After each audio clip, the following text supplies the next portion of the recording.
Everyone, मेरा नाम अपूर्वा है। आज मैं आप सबके सामने एक बहुत ही इम्पोर्टेंट कंसेप्ट यानी कि घास के मैदान विश्व मानचित्र में आपको बना के दिखाऊंगी। बहुत आसानी से आपको याद हो जाएंगे। तो चलिए, सबसे पहले मैं आपको कुछ बेसिक चीज़ें बता दूं कि इसको आपको पढ़ना कैसे है। देखिए, इसको मेरी नज़रों से देखिए। सबसे पहले आपको यहाँ पे इक्वेटर नज़र आनी चाहिए, बीचों बीच इक्वेटर, जो कि 0 डिग्री होती है, राइट। उसके ऊपर में 23.5 डिग्री है ट्रॉपिक ऑफ कैंसर, जिसको कर्क रेखा कहते हैं, और 23.5 नीचे मकर रेखा। इस तरीके से हमने पूरे विश्व मानचित्र को यहाँ पे बनाया है। सबसे पहले हम आपको बेसिक चीजें कुछ बता दें। जब 23.5 डिग्री यहाँ से 23.5 डिग्री यहाँ, ये वाला जो पोर्शन है, इसमें सूरज की रोशनी हमेशा सीधी पड़ती है, और सीधे पड़ने की वजह से ये वाले जो जोन होता है, इसको हम ट्रॉपिकल जोन या उष्णकटिबंधीय जोन कहते हैं। उसके बाद ये जो नीचे का एरिया है विश्व मानचित्र में, ये जो नीचे का एरिया दिखाया जाता है, या ऊपर का जो एरिया है यहाँ, इसको हम टेम्परेट जोन या शीतोष्ण जोन कहते हैं। तो जब हम घास के मैदान पढ़ते हैं तो इसका प्रभाव बहुत ज्यादा होता है, और इसीलिए आपको इस तरीके से डिवाइड करके पढ़ना बहुत आसान होता है कि सबसे पहले हम ये जाने कि ट्रॉपिकल यानी कि उष्णकटिबंधीय कौन से घास के मैदान है, और फिर टेम्परेट कौन से घास के मैदान है। इस तरीके से हम डिवाइड करके पढ़ेंगे तो ज्यादा बेटर और अच्छे तरीके से हमसे बनेगा। सबसे पहले मैं आपको बताती हूँ, ये ट्रॉपिकल यानी कि वो उष्णकटिबंधीय वाले क्षेत्र में जितने भी घास के मैदान पड़ते हैं, पहले हम सबसे पहले उनको पढ़ेंगे। सबसे पहले यहाँ पे आपको एक देश दिख रहा है साउथ अमेरिका में, ये नॉर्थ अमेरिका है, ये नीचे में साउथ अमेरिका है। साउथ अमेरिका में एक देश ब्राजील, काफी बड़ा देश दिख रहा है, राइट। यहाँ पे एक घास का मैदान होता है जिसको हम कैंपास कहते हैं, याद रखिएगा। कैंपास ब्राजील में आपको मिलता है, और इसकी खास बात यह है कि जब आप ब्राजील पढ़ते हैं तो आपको हमेशा कैंपास याद रखना है। आगे मैं आपको बताती हूँ, यहाँ ये आपका पहला घास का मैदान हुआ जो उष्णकटिबंधीय यानी कि ट्रॉपिकल जोन में पड़ता है, ब्राजील में कैंपास। उसके बाद यहीं पे बगल में आपको सेल्वास दिख रहा होगा, ये भी ये देख रहे हैं, इन्हीं दोनों के बीच में है, यानी कि उष्णकटिबंधीय में ही है। और फिर से ये साउथ अमेरिका में है, सेल्वास इसका नाम है, सेल्वास, ठीक है। ये एक्चुअली में यहाँ पे एक नदी बहती है, आपको बताना है कौन सी नदी है, कमेंट में बताइए कौन सी नदी का ये एरिया है, जहाँ पे जो वो नदी जिसका बहुत ज्यादा जिसमें वॉल्यूम है, विश्व की बहुत बड़ी नदी है, आपको बताना है जिसके में पानी का वॉल्यूम सबसे ज्यादा है, उसी के मैदानों में यहाँ पे आपको सेल्वास मिलता है। इसके ऊपर यहाँ वेनेजुएला है, जो मैंने देश बाउंड्री आपको रेड से मार्क की है, ये वेनेजुएला है, और वेनेजुएला में आपको लानोस घास के मैदान मिलते हैं। लानोस घास के मैदान वेनेजुएला, और यहाँ थोड़े बाहर के एरिया में भी मिलता है, पर मेनली आपको वेनेजुएला याद रखना है। तो ये 3 पहले हमने पढ़े, ये जितने भी 1, 2 और 3 जो हमने साउथ अमेरिका में पढ़े, ये तीनों के तीनों उष्णकटिबंधीय हैं।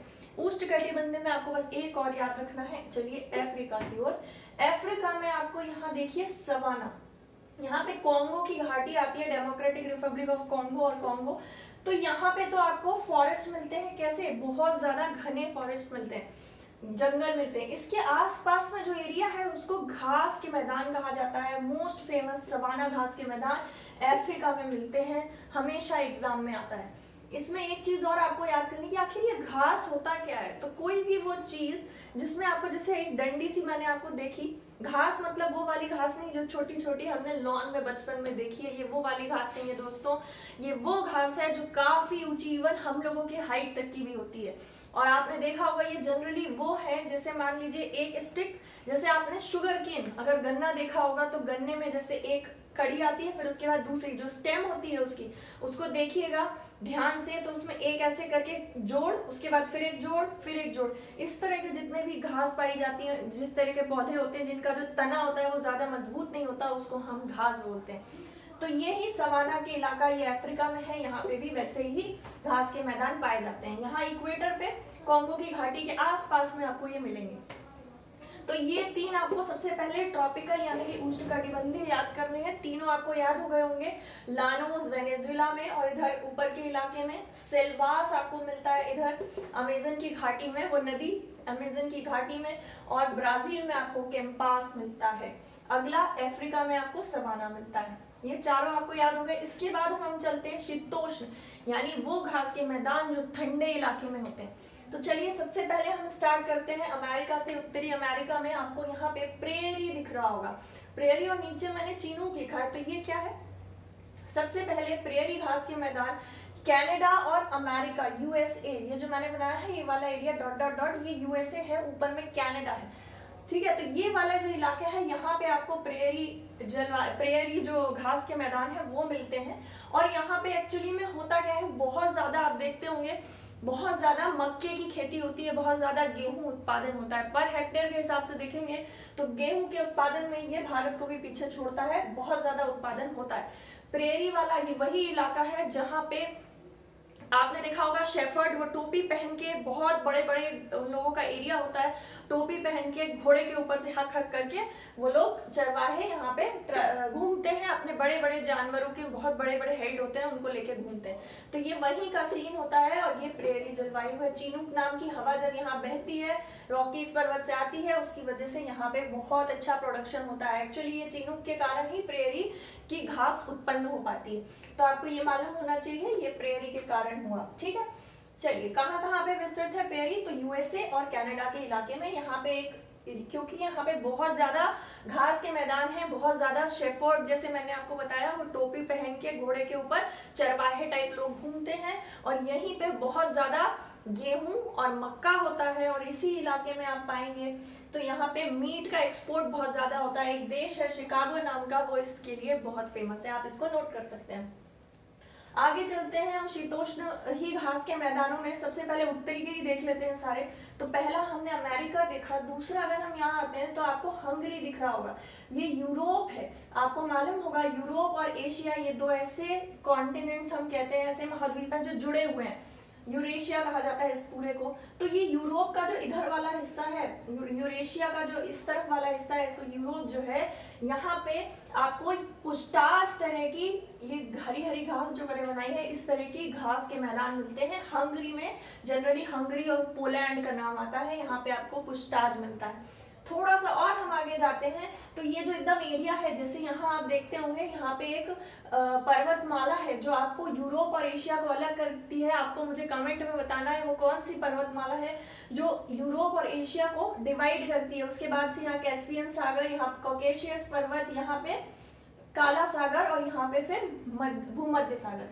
तो आपको यहाँ पे एक पर्वत श्रृंखला है, उसका नाम बताना है।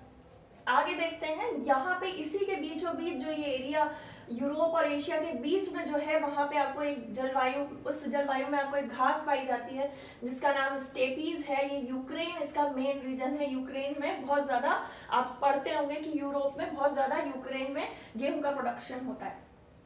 तो ये वो वाला एरिया। तो मतलब हमने उत्तर के सारे देख लिए, कहाँ कहाँ पे कौन कौन सी घास पाई जाती है। अगर मैं आपको दक्षिण में लेके आऊं, यानी कि दोबारा से शीतोष्ण में ही हम नीचे की तरफ अगर देखें तो ये यहाँ देखो दक्षिण में 3 देश आपको नजर आते हैं। सबसे पहले अर्जेंटीना देखते हैं, हम नॉर्थ अमेरिका में ही देखते हैं अर्जेंटीना। अर्जेंटीना में जो घास मिलती है, एक्चुअली ये सिर्फ अर्जेंटीना में नहीं मिलती, ब्राजील, दक्षिणी ब्राजील के हिस्से में भी ये घास पाई जाती है। याद रखिएगा, अगर सिर्फ ब्राजील है तो कैंपास आएगा, लेकिन अगर दक्षिणी ब्राजील लिखा हुआ है तो पंपास आएगा, पंपास मिलता है। और यहाँ पे घास मिलती है अल्फा अल्फा, जिसको खा के जो जानवर होते हैं वो काफी एनर्जेटिक फील करते हैं। ये क्वेश्चन भी आता है, अल्फा अल्फा कहाँ पाई जाती है, तो आपको बताना है पंपास में पाई जाती है। अगला जो हमारा इसके बाद शीतोष्ण घास का मैदान आता है वो साउथ अफ्रीका में आता है। साउथ अफ्रीका सोने के लिए बहुत ज्यादा फेमस है। नंबर 1 पे अभी चाइना आ गया है, पर अगर हम गोल्ड में अभी भी देखें तो यहाँ पे काफी सारी खाने हमको मिलती हैं, किम्बरले और काफी और भी। तो साउथ अफ्रीका में अगर देखूं मैं, तो साउथ अफ्रीका में वेल्स वाली आपको यहाँ पे ठंडी एरिया है, देख रहे हैं आप, 23.5 ट्रॉपिक ऑफ कैप्रिकॉर्न, मकर रेखा के नीचे की बात हो रही है, यानी कि ठंडा एरिया होगा। यहाँ की जो घास है ये वेल्स नाम से जानी जाती है, बहुत इंपॉर्टेंट है, कई बार एग्जाम में आ चुका है। अगला हम देखते हैं ऑस्ट्रेलिया, हमारा प्यारा ऑस्ट्रेलिया, आप इसे देख रहे हैं, विश्व मानचित्र में काफी नीचे है। वैसे तो मानचित्र में नीचे ये भी जाता है काफी, लेकिन ये है बेचारा खुद में ही बहुत इधर अकेले में डाउन में है। तो इससे आप याद रख सकते हैं, यहाँ पे मर्रे और डार्लिंग नदी है दो, उसके मैदानों के बीचों बीच आपको यहाँ पे घास के मैदान मिलते हैं जिनको डाउन्स के नाम से जाना जाता है। तो हमने पूरा कवर कर लिया किस किस तरह के घास के मैदान है, घास क्या होती है ये भी आपको पता चल गया होगा। वो सारे पौधे जिनमें आपको नोड्स पाए जाते हैं, स्टेम उनकी ज्यादा स्ट्रांग नहीं होती, मजबूत नहीं होती, उन सबको हम घास कहते हैं।